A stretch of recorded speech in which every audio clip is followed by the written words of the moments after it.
So one of the intelligence analysis techniques that we've talked about is the analysis of competing hypotheses. And I realized that in the sort of overview discussion about how this method works, it was a little bit abstract and folks may not have had a chance or been able to sort of follow along in a way that would allow them to see sort of how this would work in practice. So I thought I'd offer an example to maybe illustrate how the analysis of competing hypotheses method can work.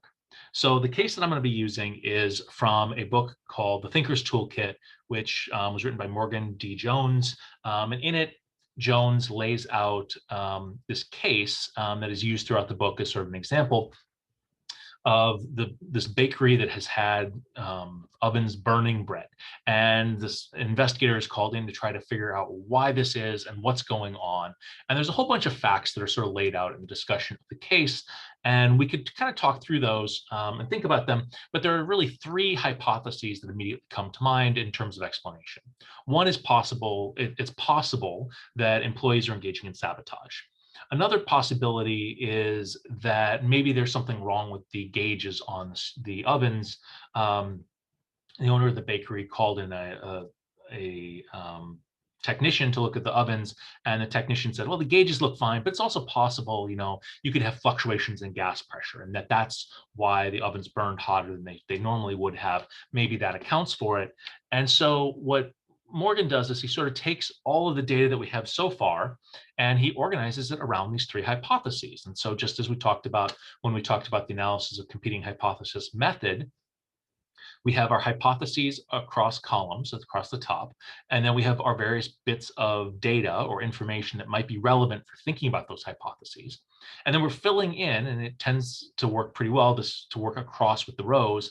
We're filling in, asking the question, is this piece of information consistent or is it inconsistent with that hypothesis? And consistent doesn't mean confirming. Consistent just means this hypothesis can be true and this piece of data can be observed, like this can happen. And that's fine. The universe can work, right? And so if we have 3 batches of bread that were overbaked, sabotaged by employees, could they have sabotaged 3 batches? Yes, that's consistent. Malfunction by the oven's gas gauges? Yes, that could account for 3 batches of bread being overbaked, or fluctuations in gas pressure. Could that account for 3 loaves of bread being over, or 3 batches being overbaked? Yes, and so it's consistent all the way across. If you kind of scan down, there's a couple of those pieces of data that seem inconsistent with hypotheses. So only 2 ovens overbaked bread seems inconsistent with the idea of fluctuations in gas pressure. There's 1 gas line coming in. If there's fluctuations, it should be affecting all of the ovens, not just 2 of them. Likewise, when we're thinking about the possibility that the gas gauges might be malfunctioning, the fact that a maintenance person came in and a technician looked at those gauges and says, no, they're operating properly, that seems to be inconsistent with that idea that there's a problem with the gauges. And so at this sort of initial sort of look through, the only hypothesis that really stands out as not having anything inconsistent, not sort of working against it, is the idea of sabotage by employees. And so you might conclude based on just that sabotage is the most likely outcome. But I think the way that Jones sort of lays this out really suggests that this is meant to be a dynamic process. And so in the process of sort of thinking through all of the data and comparing it against the possible hypotheses, the example notes that, wow, there were flour deliveries from a new supplier and that those were delayed. And while that's consistent with all these hypotheses, it also suggests its own possible hypothesis, and that is that this new flour was in fact defective. And so Jones adds in a new hypothesis, and suddenly he has now 2 hypotheses that are completely consistent with the observed evidence, right? It could be sabotaged by employees.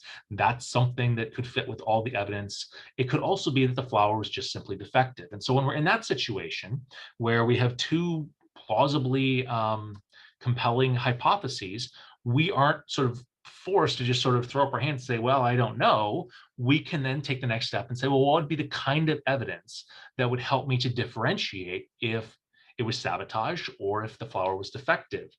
And so Jones adds in another piece of data, goes back and looks at the flour that was used for each of the batches of bread, and finds that only batches of bread that were made with the new flour ended up burning and overbaking, right?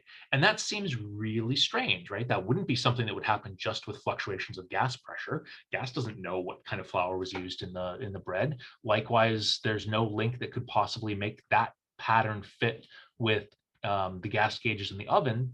But it also doesn't make a lot of sense that employees would only sabotage bread made from this new flour, but leave batches of bread made from the old flour alone. And so that seems inconsistent, leading to the conclusion that maybe it's the flour that's really the defective piece. And so one of the things I like about this example, both is that it illustrates this idea of hypotheses and the idea of data and how they fit together, but also this is supposed to be a dynamic process. As you go through this, you may encounter new ideas for what could be explaining the outcome, and we can add in new hypotheses. And likewise, if we find ourselves sort of stuck, we can look and take a step back and say, what kind of data do I really need to move this conversation forward? What would help me to differentiate between these hypotheses? And then go out and try and find that data and bring that to bear in our matrix. The final thing I want to flag about the analysis of competing hypothesis method is that while there's a lot of information, a lot of data that you can bring to bear, the vast majority of that data is useless. And the reason why it's useless is because it's consistent with every single hypothesis. And if something is consistent with every single hypothesis, it doesn't actually help us to differentiate which hypotheses are correct and which ones are not correct. It's like observing that the sun rises in the east. It is true. It is true for every hypothesis. It's just not a useful thing to include or to think about.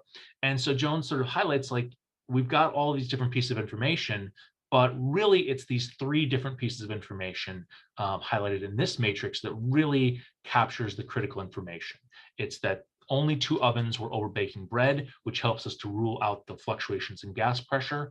It's that the maintenance technician found nothing wrong with the gas gauges, which helps us to rule out the gas gauges.